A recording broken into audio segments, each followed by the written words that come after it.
Hi, it's Jo here, the gardener from Bulwell Forest Garden, Community Garden. I'm working from my own garden today, so what we're going to do today is following on from sowing seeds so that you know what to do with your seeds once they've grown. And here I've got some parsley, flat leaf parsley, that is all ready to prick out now, which is the next stage in the seedling's life. What you need to be aware of with the seedlings is that first of all they get two leaves, and at that stage is not the right time to prick them out. You need to wait till they get their true leaves, so you need to be a little bit patient, because they'd be too young to handle at that stage. So what I'm going to do is I'm using a dibber, but if you haven't got a dibber you could just use a pen. So I'm going to get a nice clump out. I'm going to get all of the root system there. Look, there's a good root system. There's a lot of plants here, but these are for the community garden.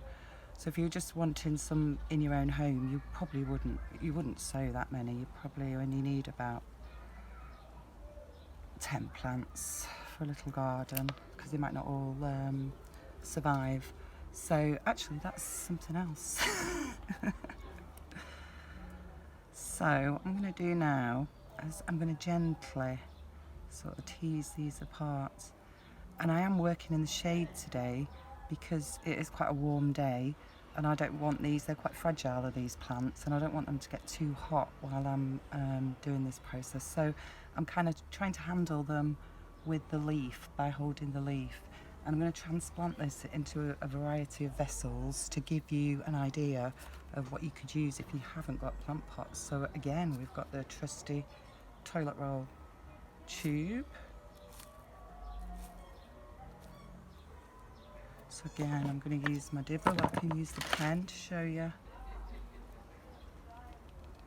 So we've got this lovely root system going on there. I'm going to just gently bob that in there. I'm going to keep holding it with my left hand because I'm right-handed, and with my right hand I'm going to sprinkle a bit of compost in there, and I'm going to gently firm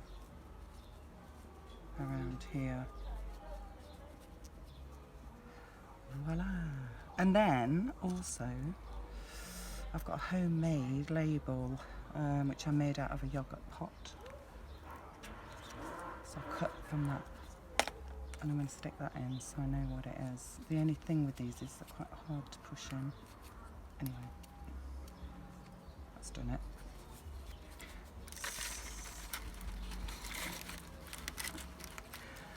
So the rest of the yogurt pots could be used as a little planter.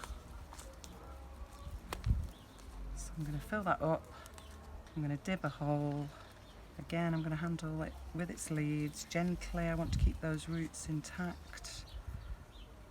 There we go. Put it in, keep those roots down. Same technique. Press it down there. Okay, now this time what I'm going to use again is the empty milk carton. I'm filling up the milk container with compost, and I'm going to put a few plants in here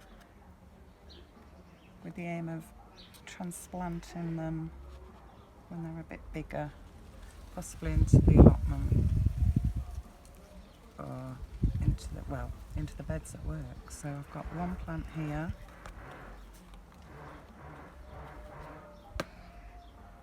Again, handling with the leaves.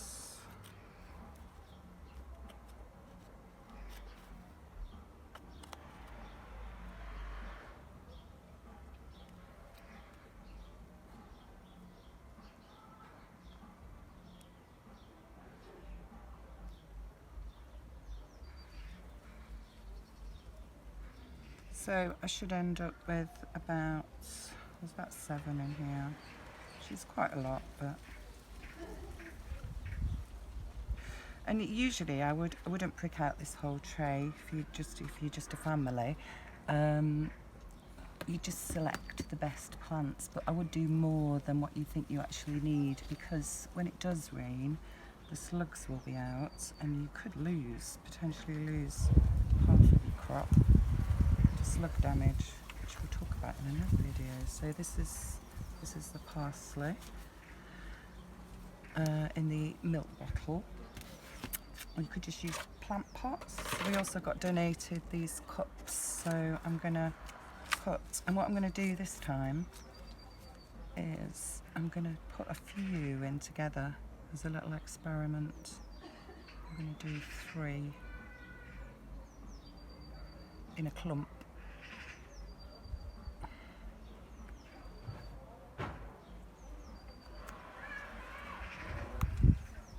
So I need to label all of these up so I know what they are, and then I will give them a water with the rose on the end of the watering can. And for now I'm going to keep them in the shade because it's quite a warm day, and if you put them in a sunny spot or anywhere too hot, then they're just going to wilt and die.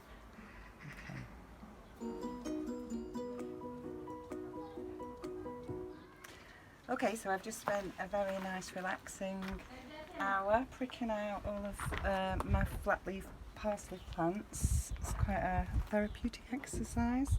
I've moved them all into the shade, so I'm going to give them a water. I'm using a rose, keeping my watering can moving backwards and forwards.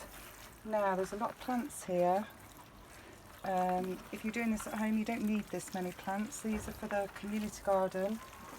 Some will go in the ground in raised beds, and other ones will go out to people in the community. And then later, when it cools down a bit, I'm going to move all these into my greenhouse overnight, and I'll keep them in there until they, and try and keep them out of the sun until they sort of revive a little bit.